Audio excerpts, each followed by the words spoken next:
Hey love, I'm Gena, a fitness, nutrition, and self-love coach, helping high-achieving women heal their relationship with food and their bodies so they can finally feel free, strong, and confident in their own skin. If you've ever felt stuck in the cycle of restriction, binging, and body shame, trust me, you are not alone. On this podcast, we're calling out diet culture BS, building your dream body without the obsession, and getting real about what it actually means to love yourself in a world that constantly tells you not to. I've been there. Anorexia, binge eating, body hate, you name it, I've lived it. And now I help women just like you find food freedom, feel sexy in their skin, and take their damn power back. So get ready, because the Fit Without Obsession podcast starts now.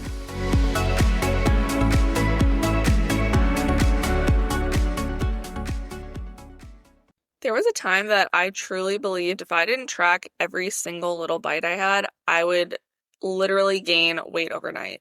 So I tracked and I tracked and I tracked until I couldn't go a single day, a single hour without a number telling me how good or bad I was.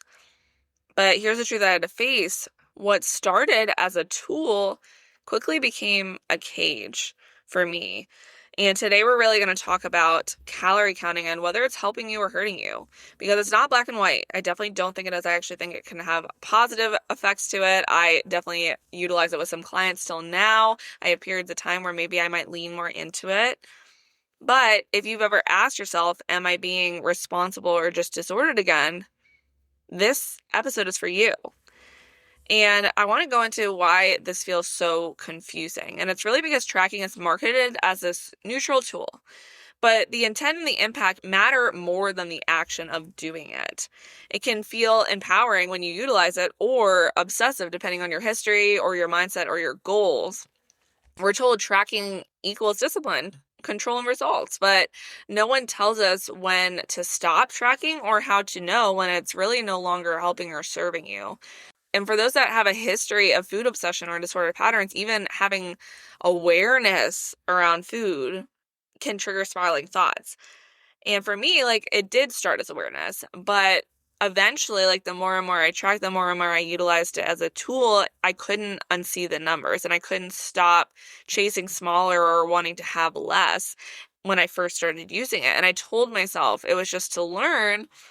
And as I got deeper involved, I ended up getting a food scale, and I really was on it with measuring every single little thing to the gram, even every vegetable. And I would literally feel so terrified if I couldn't even use the food scale. And secretly, I really needed this, and I needed tracking to feel in control. I felt safer when I had the app telling me how much I could eat than I did trusting my own body. The diet industry really sells tracking as this neutral tool again, but let's be honest, if you have a history with food obsession, those numbers are not just data. They're really judgment. They're allowing you to judge what you are putting in. It's not about whether tracking is bad. It's really whether you can track without falling into self-judgment, fear, or control. Tracking might be a tool, but even a tool becomes a weapon when it's used with the wrong intent. So I want to go into some questions that I'd like you to ask yourself before you track, or maybe even if you're tracking right now, if you should still continue to do this. And if the answer to even one of these makes you pause, that's your sign that maybe tracking is not a helpful thing for you right now in this moment. So the first question is, do I trust myself to stop tracking when it no longer feels helpful?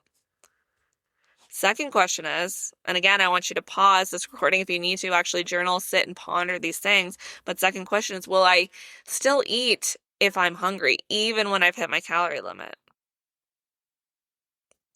Next question to ask yourself is, does not tracking make me feel panicked, unsafe, or out of control? Can I go out to eat without knowing the macros and still enjoy it? Have I used tracking in the past to restrict or punish myself? What's my real motivation for tracking right now? Is it coming from a place of self-respect or really fear of losing control? If tracking makes you feel more anxious, obsessed, or disconnected from your body, it's not helping, it's hurting. But again, there is a time that tracking can be helpful, with some boundaries, of course. Because again, not all tracking is toxic, but it has to come with these boundaries that I just mentioned. It has to also come with intention and an exit plan. Tracking can be useful when it's really utilized for a short-term phase to learn what's in food, especially for, if you're under eating. It can actually help encourage you to eat more, can help show you like what you actually are putting in your body. It can be helpful when the goal is to eat more and not less. Like when you're trying to encourage yourself to eat more calories to really enhance that for your metabolism, to go from severely restricting or starving yourself to having a place where you feel comfortable having more food. It can really be useful if you're working on body recomposition and need the data, especially with, again, having support on the side, so someone to help you through that. But if you're trying to lose fat and gain muscle mass, like having consistent tracking can actually help you be more beneficial through this time. It can also be useful when you actually pair it with self-compassion and flexibility. So not having it be this like very strict, hard thing where like you're only allowed to track or you're not allowed to track, but kind of finding this like balanced middle ground. Can also really be useful when you're doing it with support and a plan to transition off. Because again, like tracking is not a forever thing. It should not be a forever thing. And having support can really help with this, because then you're not putting these rules or these boundaries on yourself, but you actually are having someone help talk you through this process. And again, it's only going to be helpful if you have a solid relationship with food already. You're entering with a solid relationship with food. You're not using it to restrict or shrink yourself. And you can take a break without that panic. If tracking helps you eat enough, feel strong, and stay fueled, it can actually be a very helpful stepping stone. And I went through this with my own experience where I feel like it was a very positive part of me healing my relationship with food. Tracking should, though, be a tool that you graduate from, not something you do forever. Because again, even when it helps, it should not be the end goal. Even in my one-on-one coaching program, Fit Without Obsession, I do sometimes use tracking short-term with clients. Like I would say about 50% of my clients, like we utilize this because it helps them eat more. It helps them understand more about food they're eating. It actually helps them fuel better.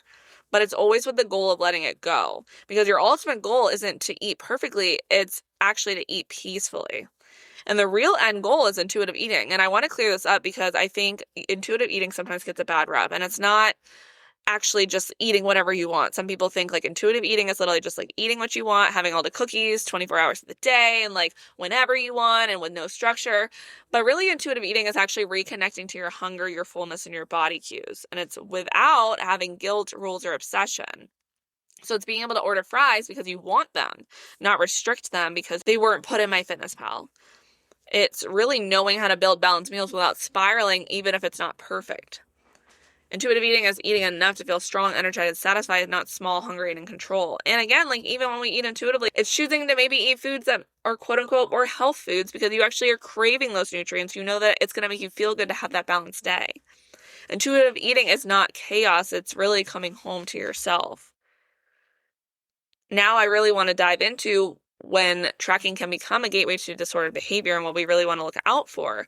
And I know that there were some red flags that I really ignored when I shouldn't. And I want you to ask yourself if you're experiencing some of these things too. Like the first thing for me that came up is I couldn't eat without my phone. Like I literally could not go out to a restaurant without pre-tracking, having it tracked, looking up the information ahead of time. I also would skip meals if I couldn't log them. Like I literally, if I was out somewhere with friends or if I was out somewhere like on a date and I like knew I couldn't log stuff, I would just skip meals if I didn't know what the calories were. Like I would have to just eat later. I would say I wasn't hungry. I also ignored my hunger if I was at my limit for the day. So if I like reached my like, quote unquote caloric goal, but I was still hungry, I didn't let myself like go and have something else. Even if it was only an extra 100 calories, I just was like, nope, I'm done for the day. Kitchen's closed for the day. I also avoided social situations because I didn't know the macros. So again, like I literally would say no to things even ahead of time. So even what I mentioned before is like if I was out, I would maybe skip meals or I just couldn't eat without logging on my phone. I would actually all together plan my schedule around and say I would have to miss things, especially if it was on a day that I was feeling uncomfortable about it. Like, especially if it was a weekday. I would not do things on the weekdays because I was like, oh my gosh, weekdays are meant for me to eat clean, eat perfectly. So I'm just going to say no to these things. I also binged after trying to stay under calories all day. So like there would be days where yes, I maybe for a couple of days in a row, I'd be perfect with my calories and my macros. And then all of a sudden I would be slapping butter on bread and like eating in the kitchen in the dark and like not logging any of that and just saying like, oh my God, like I'm just going to do this all now and I'm going to start over tomorrow. If tracking becomes your permission to eat, you've given the app more power than your own body. And that's really what we want to avoid, because that's what's going to segue us into really having full-on disordered eating. So I want to go into what to do instead. Or, while transitioning off of maybe using MyFitnessPal or using an app if it's coming from a toxic place for you right now. And these are really gentle ways to rebuild the self-trust if tracking has become a crutch for you. So one thing that you could do, and something that I really love to utilize with clients, again, I told you some of my clients I do utilize calories with, but others I actually utilize photo journaling, photo logging, because it allows me to look at their food intake, give advice, give feedback without it being this very judgmental thing, without it being this very triggering thing for them. So I think you could even do that for yourself, right? If you're listening to this episode, start by practicing photo journaling and photo logs of food. So you can still track, you could still have that sort of accountability for yourself, but have it be from a place where you're not getting so obsessed with the numbers. You can also start reflecting after meals by maybe asking yourself, how did that make me feel? Or was I satisfied? I actually think one thing that can be really helpful to utilize, I even utilized in eating disorder treatment, but I think can be helpful for any of us trying to be more mindful around food, is investigating the hunger scale, right? How hungry are you before you eat? How hungry are you after you eat? That's going to help you reconnect with hunger cues, because a lot of the times when we are tracking for a long time, we don't get those natural hunger cues anymore. You also can start building meals with a gentle structure, but not having that perfectionism around it. So instead of trying to hit an exact amount of grams of protein and everything like that, you could just start by making sure each of your meals has a protein, a carb, a fat, and a fiber, and really just coming back to this place of simplifying things for yourself. You can also start with just one untracked meal a day. Or per week even. If you want to start transitioning off, don't try to just go cold turkey on tracking. Start by giving yourself these mini challenges. You can also start keeping a trigger log to notice when the control urges spike. So you might notice that you want to go to MyFitnessPal when you're out on vacation. It's coming from a place because you feel like you don't have that control, right? But it's actually not a bad thing for you to not have control on vacation. Really, vacations are meant for you to just unwind and enjoy. Another thing that you could really do is work with a coach who can help you unlearn the rules and rebuild trust. This is what I help clients with, and there's nothing wrong with admitting that you need help going through this. It's actually very powerful and very strong to seek out the help that you so badly need. You might have all the information, you might know all the numbers, you might know all the things, but really sometimes we need that external person helping us through so that we don't let our mind get in our own way. You're not broken right now because you feel safer with numbers, but you also don't have to stay there forever. And I want you to know, tracking is not the devil, and intuitive eating is not always easy. But there is a middle ground that you can find, and you're also allowed to grow in that middle ground. You don't have to find it tomorrow. We can continue to make choices each day that's going to empower you to find it. You don't need to obsess to be successful. You don't need to control every single gram to feel confident, and you definitely don't need to shrink yourself to be worthy. Tracking is a tool, and intuitive eating is the end goal. You are so much more than the numbers on your plate. And if you're ready to stop living your life by numbers and start living it by how you feel, you're already on the path back to freedom. And this is exactly the journey that I walk you through inside Fed Up to Free, my new upcoming group coaching program, where we find less obsession, but more peace. We have less fear, but more trust. We have less tracking and more living.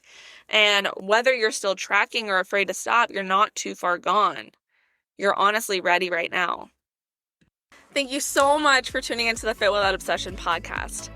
If this episode helped you heal, grow, or just feel a little less alone, go ahead and hit the follow button so that you never miss a moment of this journey.